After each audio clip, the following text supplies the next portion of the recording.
El mayor mandamiento es amar a Dios. El segundo es amar al prójimo.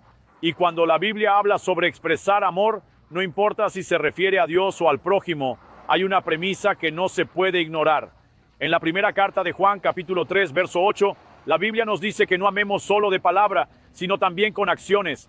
Esto no implica que no se deban usar palabras para mostrar amor, sino que el amor implica mucho más que solo palabras. Este es el tema que abordaremos hoy. Quédate conmigo, porque en los próximos minutos vamos a entender mejor lo que la palabra de Dios dice sobre esto.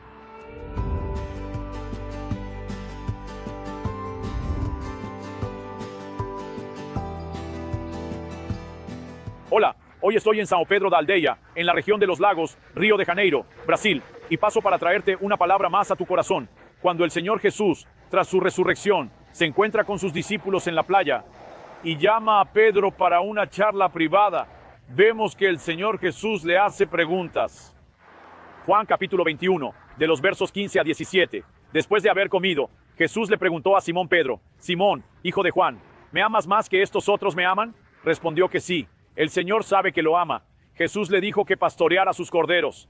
Luego Jesús le preguntó de nuevo: Simón, hijo de Juan, ¿me amas? Él respondió: sí. El Señor sabe que lo amo. Jesús le dijo: pastorea mis ovejas. Por tercera vez, Jesús le preguntó: Simón, hijo de Juan, ¿me amas? Y Pedro se entristeció porque Jesús le preguntó por tercera vez: ¿me amas? Contestó que el Señor conoce todo, sabe que lo ama. Jesús le ordenó: cuida de mis ovejas. En esta pregunta que Jesús repite a Pedro 3 veces, que considero crucial, porque trata sobre el mayor mandamiento: amar a Dios con todo el corazón. Observamos que Jesús guía a Pedro hacia una reflexión honesta sobre sí mismo, de su condición, de su amor hacia el Señor, pero al mismo tiempo nos damos cuenta que el propósito de llevar a Pedro a esta evaluación, a este análisis, es que reconozca que no estaba donde debía, sino que entienda que hay algo más que puede ser ofrecido. Si el mayor mandamiento no es solo amar a Dios, sino amarlo con todo el ser. La verdad es que no importa cuánto hayas crecido en tu amor, siempre hay espacio para que ese amor crezca, para que avance. Miramos la enseñanza de Jesús a Pedro y no podemos ignorar la continuación del texto. En los versículos 18 y 19 vemos a Jesús hablando: en verdad, te digo que cuando eras más joven, te ceñías y andabas a tu antojo. Sin embargo, cuando seas anciano, extenderás tus manos y otro te ceñirá y te llevará a donde no deseas ir. Jesús pronunció esto para indicar el tipo de muerte con la que Pedro glorificaría a Dios, y luego añadió: sígueme. Hay un fondo detrás de esta historia. En la última cena, Pedro le dice a Jesús que moriría por él, mientras Jesús decía que uno de ellos lo traicionaría, y los discípulos preguntan: ¿soy yo? Como quien dice, esto puede pasarle a cualquiera. Pedro responde: no, daría mi vida por ti. Y Jesús le dice: Pedro, Pedro, ¿crees que me amas tanto como para morir por mí? No estás preparado. Jesús dice: aún esta noche no pasará mucho tiempo, antes de que el gallo cante, me negarás 3 veces. Pedro niega al Señor, dice la Biblia, cuando canta el gallo, él recobró el sentido y lloró amargamente. Pedro entra en una profunda crisis, necesitamos reconocerlo. Por ejemplo, cuando Jesús resucitó y el ángel dio la noticia a las mujeres. Marcos 16 nos relata que la orientación del ángel fue decir a los discípulos y a Pedro que él va adelante y los espera en Galilea. Pedro es el único mencionado por su nombre y era uno de los discípulos. Decir a los discípulos incluiría a Pedro, salvo que Pedro ya no se sintiera parte de los discípulos tras lo ocurrido. Como quien dice: he fallado gravemente ante nuestro Señor. Es interesante observar que Pedro estaba pescando cuando Jesús se le apareció en esa ocasión. Él regresó a pescar, algo que había dejado atrás cuando el Señor lo llamó.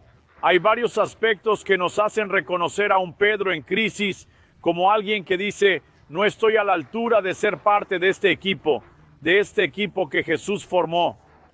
Es interesante notar que miramos la declaración de Jesús, que después de decir que Pedro habría de morir por él, Jesús usará la misma expresión que al principio: sígueme, como diciendo: no me he dado por vencido contigo, Pedro, no te he abandonado. Continúo con sueños y planes atrevidos respecto a ti. En esencia, el Pedro que creía que amaba la cruz, en el momento crucial, corre, escapa y niega al Señor 3 veces. Pero ahora Jesús lo mira y dice: Pedro, quiero que sepas con qué tipo de muerte me glorificarás. Alguien podría pensar que la noticia no era favorable, porque Jesús decía que Pedro sería un mártir del Evangelio. Pero si comprendes que tanto Jesús como Pedro hablan de morir por él como la máxima expresión del amor, y la Biblia dice: no hay mayor amor que este, que dar la vida por sus amigos. Entonces Jesús está diciendo: hoy, Pedro, tu amor puede no ser gran cosa. Hoy puedes estar amándome solo un poco, en lugar de con amor verdadero, como un juego de palabras que tenemos en el texto. Pero él dice: recuerda esto, tu amor seguirá creciendo y llegarás al momento en que estarás verdaderamente listo para morir por mí. La tradición cristiana señala que Pedro no solo habría sido crucificado. De hecho, esta es la expresión utilizada por Jesús: extenderás las manos. ¿Qué dice Jesús? Muerte en la cruz. La forma común de ejecución del Imperio Romano se aplicaba principalmente a criminales, no solo a prisioneros de guerra y políticos. Es necesario entender que Jesús dice: Pedro, llegará el momento en que morirás por mí. Y la tradición cristiana dice que Pedro no solo fue crucificado, pero cuando llega el momento de ser crucificado, son relatos de los discípulos de la próxima generación del primer siglo, que en el momento en que iba a ser crucificado, Pedro habría dicho: no soy digno de morir con mi Señor, y pidió que lo crucificaran cabeza abajo. Me parece hermosa esta historia de alguien que creía que amaba la cruz y morir. Jesús dice: no es todo eso, pero no habla para decir: mira, no tienes la menor oportunidad. Break time 0.5. Él habla para comunicar una idea. Puedes que no estés preparado ahora, pero tu amor aún crecerá. Y llegarás al momento en que en vez de solo decir que me amas, no lo demuestras en la práctica. Break time, CTO.Pares. Tú, más que simplemente decir que me amas, break time, CTO.Pares, demostrarás eso en la práctica. Entonces, es importante que tú y yo entendamos que el amor no se limita a las palabras. No significa que no podamos usarlas.